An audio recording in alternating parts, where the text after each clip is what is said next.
وحيد أيها كدعان والله هدي كركان له جوينايو هدي ديارة الدنون كإسرائيليين تأرجيسوا جذوه نقول ليان لن نغير ولا نبدل بدل منه موقف كالشريعة هي الدين تا هي عقيدته إنه يريس بلاد النبي محمد صلى سياسة كشيء وروا الدين بانليري وعقيدة بانليري وشرع بانليري كي كحناقيا كحناقه كي كعرونيا كعروضه أنك واحد نوع مهمة إن إله يجا أو نكل مدونين أو صندوقنا إن نسكر هذه كلنا شريعة هي الدين تهذا إسلامي ماذا إلهي نو آمنينا إن نبينك الشيء مدونه وحيد أيها كدعان والله هدي كركان له جوينايو هدي ديارة الدنون كإسرائيليين تأرجيسوا جذوه نقول ليان لن نغير ولا نبدل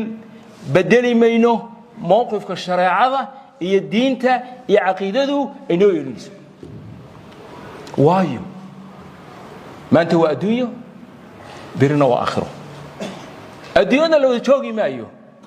نينك سو سرير كده جهيرة سودك وكذا بيسا لما هو رانوا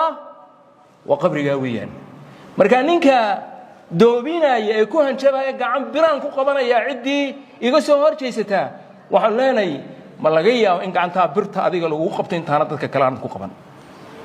ما لقيا إنت هنتك أنت برتا عندنا كقبنا دوها نجبيسو إن جريدو أي كذا صهرس ما لقيا هلو قعد برقادو طواقيدي أدون كان كدب بورينيسي واحد شيء واحد دون تسمي شيء كعانكي هلو يا مدحديسي هلو قعد برقادو قدافي هلو قعد برقادو يكون لابد كافر هبطنا وحويان قدس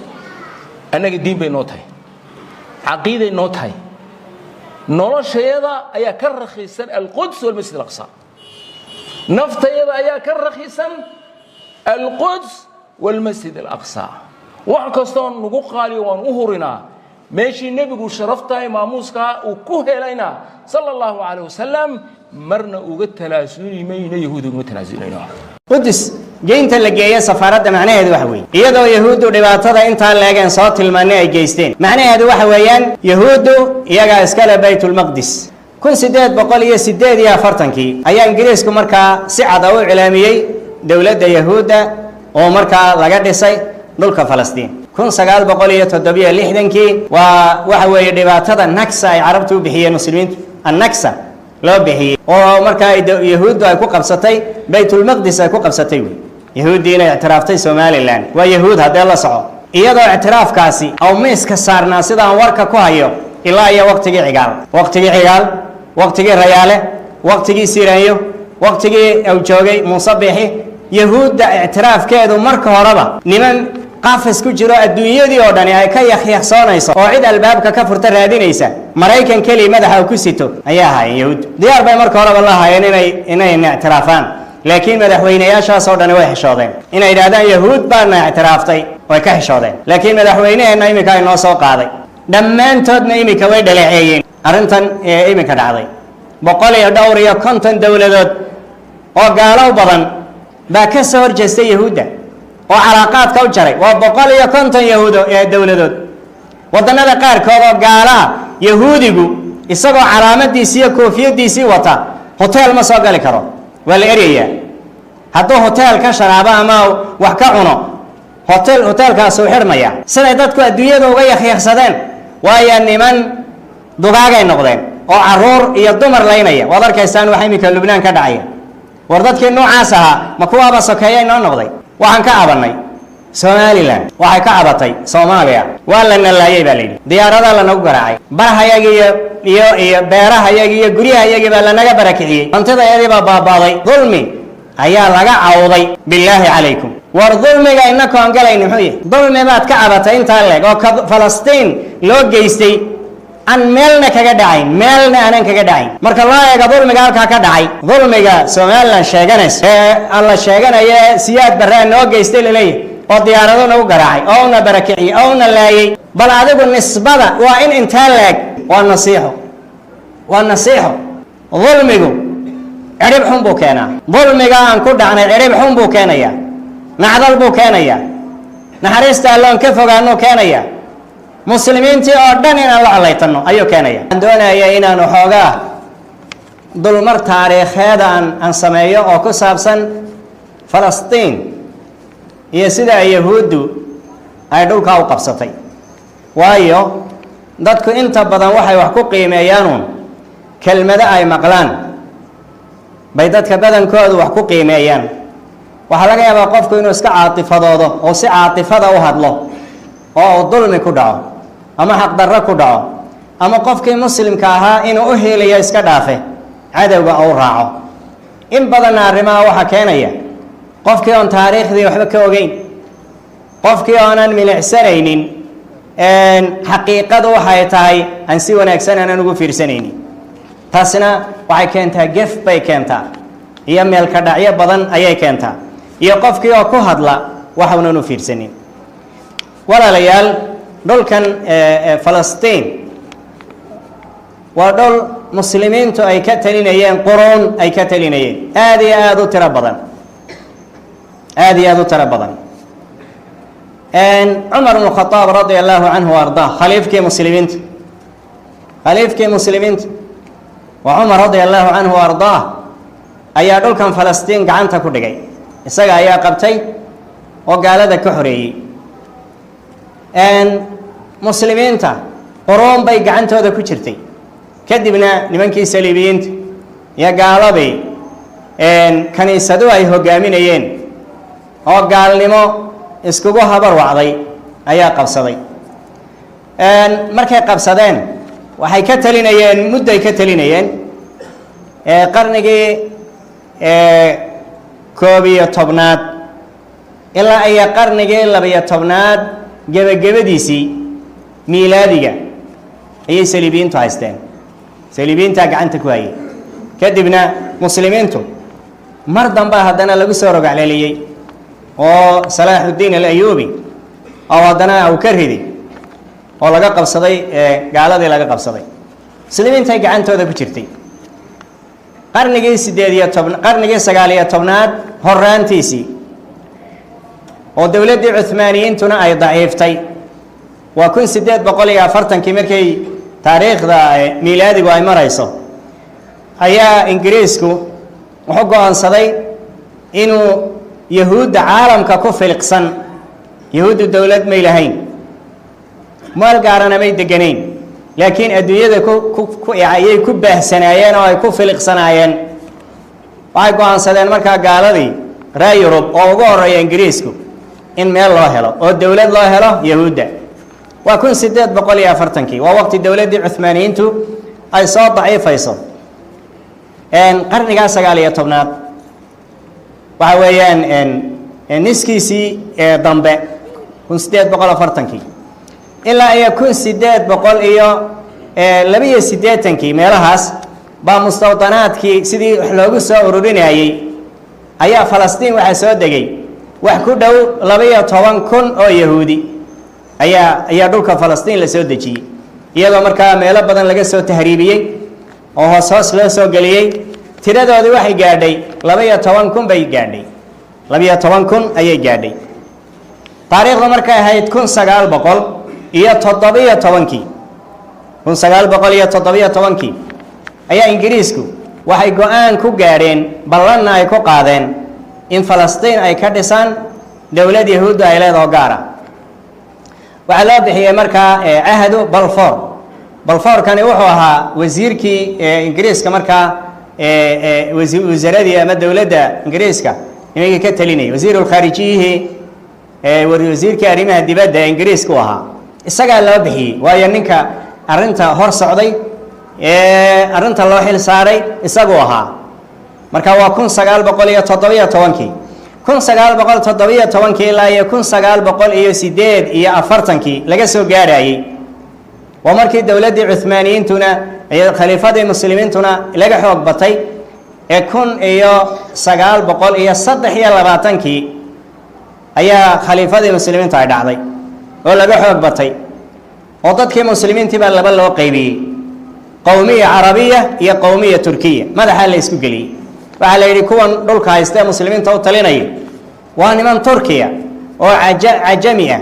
oo cajam ah oon luqa carabiya waxba ka garanayn. idinkayni haystaan idinkoo caraba idinkaa diinta muxuu ahaa u dhow idinkaa ahayd madax inaad ka noqotaan cuqdad iyo caloolxumo ayaa la isku geliyey markaa qowmiya turkiya iyo qowmiya carabiya labadaba dhinacan ay u kiciyeen kuwan kalena waxay idhahdeen carabta way ninacayaan oo way niyaraysanayaan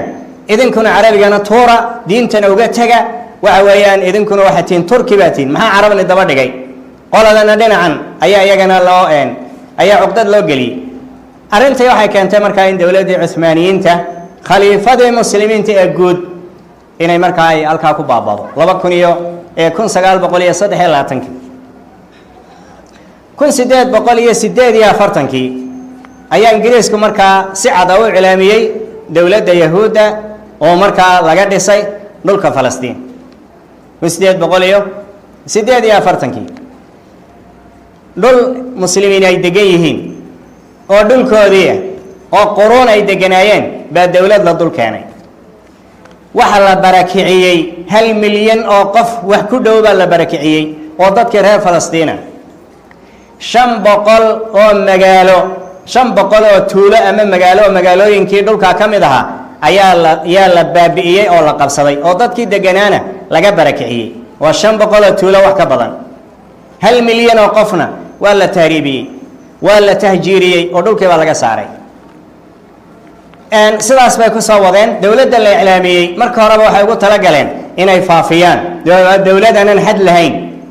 dowladda yahuudda ee ingiriisku iclaamiyey xad looma sheegin xuduud looma sheegin waa ta keentay maanta inay yahuuddu ay markaa ay yidhaahdaan waxaan doonaynaa inaan xaqiijinno dowladdii israa'iil ee weyneyd dowlatu israa'iil alkubraa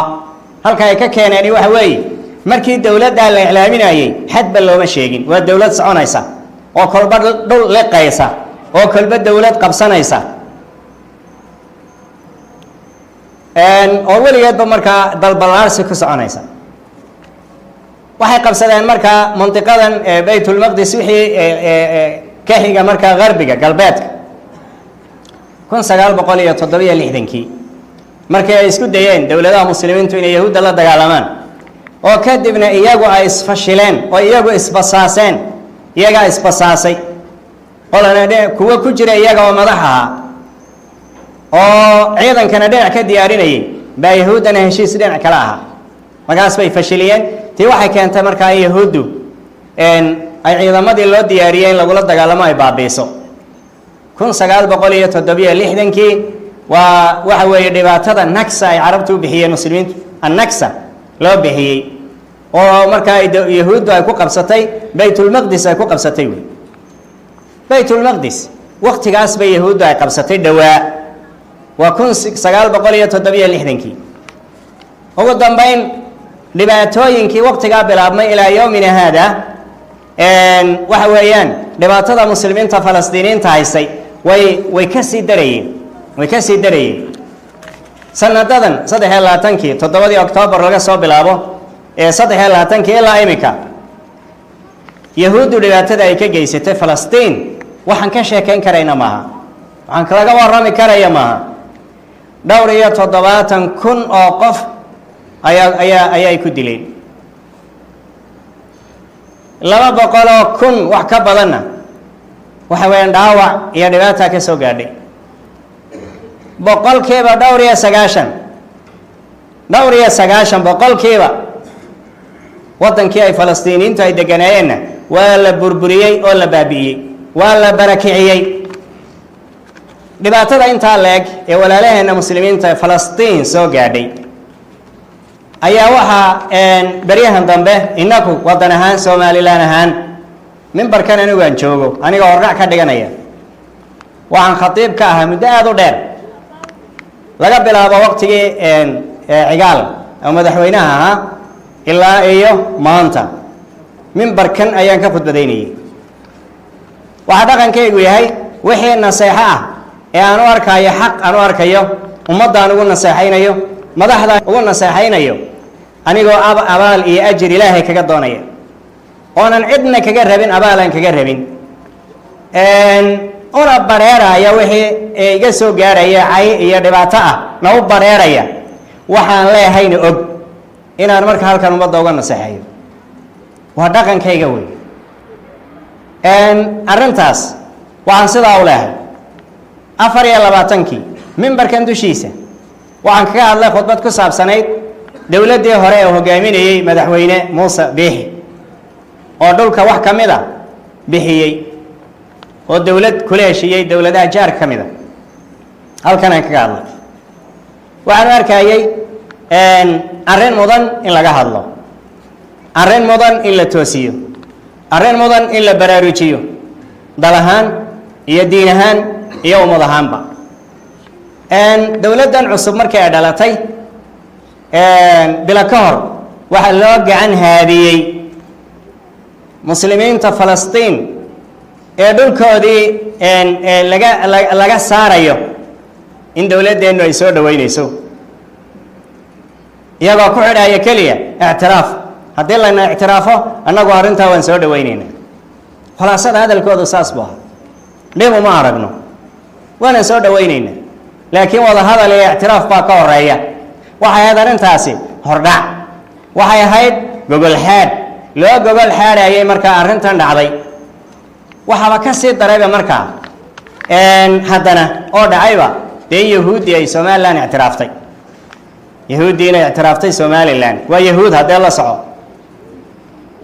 waxaa taa kaba sii daray in Soomaaliya waxaa la yidhi dudun buu arko dudun waa qaarkoodna waxay dhahdeen u dhalaa waxaa la yidhi waxani waa dudun oo waxa sameeyey aboor oo aboorkana qandhuuftiisa ayuu ku dhisay dudunta intaa leeg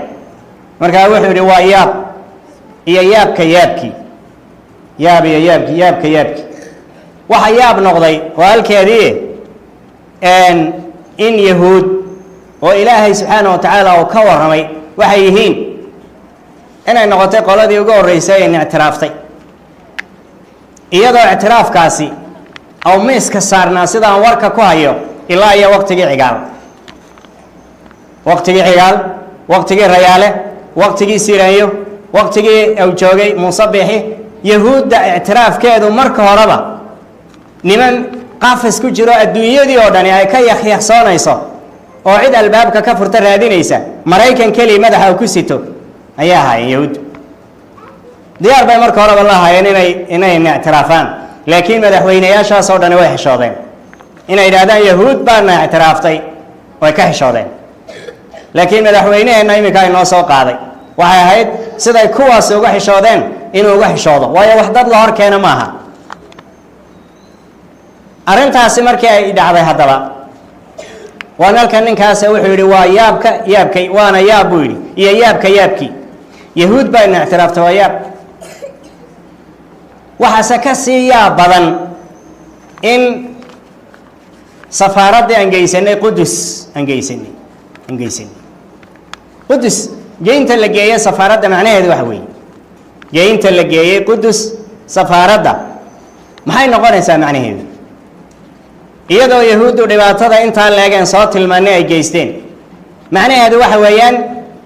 yahuuddu iyaga iskale baytul maqdis dhulkana iyaga iskale iyaga xaq u leh falastiiniyiintuna waa dhaalimiin xaq darro ku socda oo boob ku socda in la leeyahay wey macnaheedu waa saas wey waana khidlaan waa hoojin walaalaheenni muslimiintii aan hoojinayno oo aan dhabarka ka jabinay oo aan hoojinay oo aan markaa ku wiirsanay aan ku wiirsanay halkaan dhibaatadooda kala qayb geli lahayn nabigeenuna calayhi salaatu wasalaam wuxuu yidhi dhegaysta almuslimu akhulmuslim madaxdu waa dhegaystaan xadiidkan almuslimu akhulmuslim laa yakduluh walaa yaxqiruh wuxuu rasuulku yidhi sala allahu calayh wasalam qofka muslimkii waa qofka kale muslimka ah walaalkii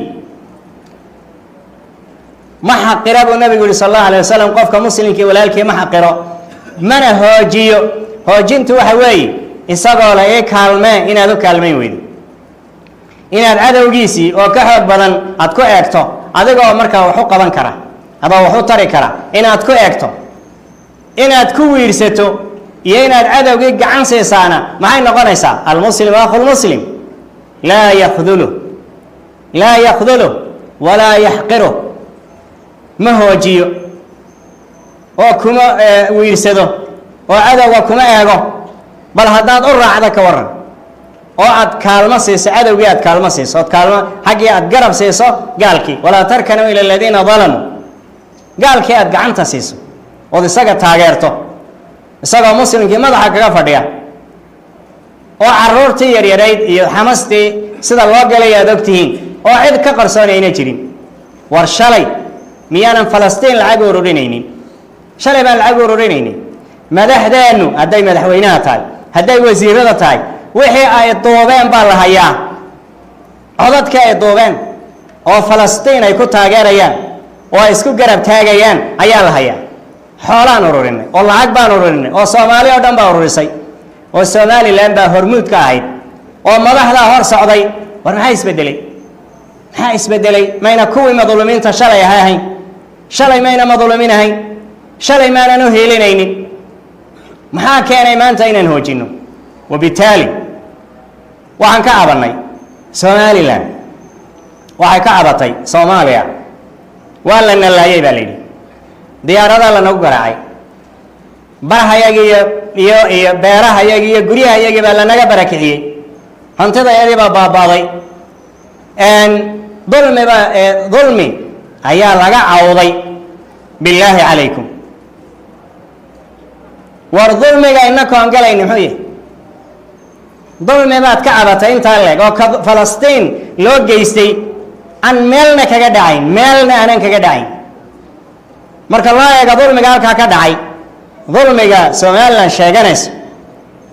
الله شيغانا يا سياد بران لو جيستي لليه وديارته نو غراعي او نبركعي او نلايي بل ادغ نسبه وان انت لاك بل بربردك الا ايمك ايان هيفينا الا ايمك ايان تالوينو سميسناي الا ايمك ايان لنا ولا نلايي ورمد مسلمين او ولا لهنا oo dhibaatada aan ka soo waranay loo geystay maxaan ugu dhaga hadlaynaa maxaan ugu dheeldheelaynaa maxaan dhulkoodii yahuudan u siinayna oo markaan suura ilaahi subhanahu wa ta'ala suratul fatiha oo rukni arkaanta salaada kamida aan ragcad kasta aqreen ihdina siratal mustaqim siratal ladina an'amta alayhim ghayril maghdubi alayhim waladdallin waxaan ilaahi subhanahu wa ta'ala weydiisanayna kuwii ilaahay u carooday oo yahuuda iyo kuwa lumay ee dariiqi xaqaha ka lumay إلهي سبحانه وتعالى جد كودا إنونا إنا مرين إيه دادك ونكسن يا صالحين تجد كودا إلهي إنا مريو ولا ليال وعوي أن عداد أدوغو حصل الستال ليدي يا ده ولا كان تاكسي تاكو وتاكي أنا وظلمي بان ديدي وحنا وان ظلمي حاجة كتير مركا ما أنا عقل لهين وردتكم أين ضدوا حاخريها هين وما تاريخ لما ينهين إنه ما ظهر مرجعوا أوضلكوا برواقة جارو وحوار أكسن لهال وحفي عن لكن الكات كدوني يسي وهالكي ولا ليال إلهي حليه سبحانه وتعالى ولا يجرمنكم شنآن قوم على ألا تعدلوا اعدلوا هو أقرب للتقوى ولا يجرمنكم شنآن قوم على ألا تعدلوا اعدلوا هو أقرب للتقوى نعيبك صومالي أي سنعبتاي وقال وقال ذكرا نعيسو وحا موقضة إن دينتي الله اسكقبحو إن إيه رجلتو والله إذا هذا كواس هداي مسلميين أنا وروح نقولنا قالوا كواس هداي جنة قلان أنا وروح نقولنا نارتا وروح مقدسة والله إلى شنيو ما ينجرين به مارن كتاب كي قرآن كاينه دحولين والميانا ذكرين سورة المائدة مسلم كوايو قال وايو يهودي وايو نصارى وايو آيات طلع آيات تاكلين آيات قعنسين آيات سكايات كوا آيات سكوينيسا محاد سكوينيسا الولاء والبراء هلكم مري ولا ليا ولله كعبسنا وعن لاهي وعن مدحدا dowladda somalilan oo madaxweynuhu uga horeeyaan leh war arrimaha eega oo dib ugu noqda nabigeenu wuxuu yihi sala allahu alayh wasalam diinu nasiixa qulnaa liman qaala lilaahi walikitaabihi walirasuulihi waliaimati lmuslimiin saxaabigii jaabir ibni cabdillaah albajali wuxuu yihi baayactu rasuula allahi sala allahu alayh wasalam calaa iqaami salaa wa itaa'i zakaa wanusxi likulli muslim waa nasiixo dulmigu cirib xun buu keenaa dulmiga aan ku dhacnay cirib xun buu keenayaa nacdal buu keenayaa naxariista alloon ka fogaanuu keenayaa muslimiintii oo dhan inaan la collaytanno ayuu keenaya war xataa carabta heshiiska la gashay yahuudda dhowr dowladood baa heshiis la galay heshiiskan uu maraykanku sameeyey ee abrahaamka maraykanka wada dhowr dowladood baa la galay yahuudda waa heshiis laba garab leh sidaan khudbadii horeba kaga hadlay garab siyaasiya iyo garab diiniya maalintii hore waa aniga halkan kaga hadlay heshiiskan waa garabkii siyaasiga laakiin waxaa daba yaalla garabkii diinta waana tan imika la soo saxeexay keentayna safaaradda in halkan laga furo saan u sheegayna ina u dhacday marka dowladaha heshiiskaa la galay safaaradahooda baytulmaqdes may geyn caasimadda yahuudda hore ayay geeyeen dhammaantoodna imika way dhaleeceeyeen arrintan ee iminka dhacday 150 dowladood oo gaalow badan baa ka soo horjeestay yahuudda oo calaaqaadka u jaray waa 150 yahuudo ee dowladood wadannada qaarkood oo gaalaha yahuudigu isagoo calaamadiisii iyo koofiyadiisii wata hotel ma soo gali karo waa la eryayaa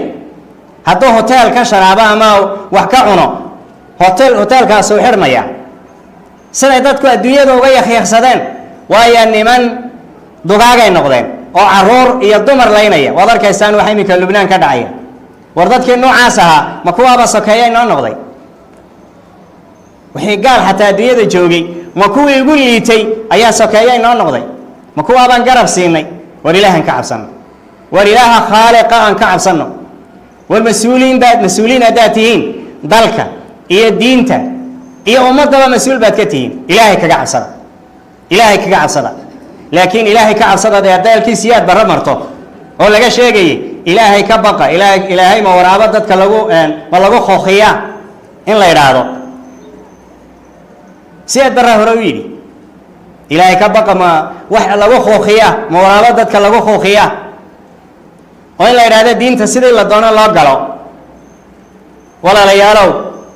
war waxa weeyaan qof kasta isagoo qaawan oo hagaagan oo baara qaba buu ilaahay soo taagi walaqad ji'tumuna furaada kama khalaqnaakum awwala marra madax buu ahaa haddaad madax ahayd waxa ummadda aad mas-uulka ka tahay baad yaa lagu joojin maalinta qiyaame yaa lagu soo taagi marka waxaan ku soo ururinaya aan ku soo gabagabaynaya nabigeenu calayhi salaatu wasalaam wuxuu yihi ittaqu dulm fa ina dulma dulumaatun yowma alqiyaama war dulmiga iska ilaaliya dulmigu waa mugdiyaal maalinta qiyaame mugdiyaal weeye ilaahi subxaana wa tacaala waxaan ka baryaynaa ilaahi subxaana wa tacaala inuu xaqa ilaahi subxaana wa tacaala inagu soo dabaalo waxaan ilaahay subxaana wa tacaala weydiisanaynaa madaxda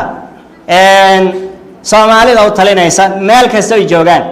gaar ahaan kuwa somalilan u taliya ilaahay subxaana wa tacaala xaqa inuu waafajiyo ilaahay sida khayr kugu jira adduun iyo aakhiraba muslimiinta iyo dadka iyo dalka iyo diintaba ugu jiro in ilaahay subxaana wa tacaala waafajiyo in ilaahay xaqa ku soo dabaalo in ilaahay subxaana wa tacaala yani waxa hadday khayr leeyihiin ilaahay au toosiyo oo ilaahay dabada iyo dariiqa toosan au ku toosiyo ummaddana ay khayrka ku hagaan shacab toosan oo dantooda iyo diintooda ilaashada oo waxa weeyaan diintooda barta oo fahma oo ku dhaqma ilaahay subxaana wa tacaala ka dhigo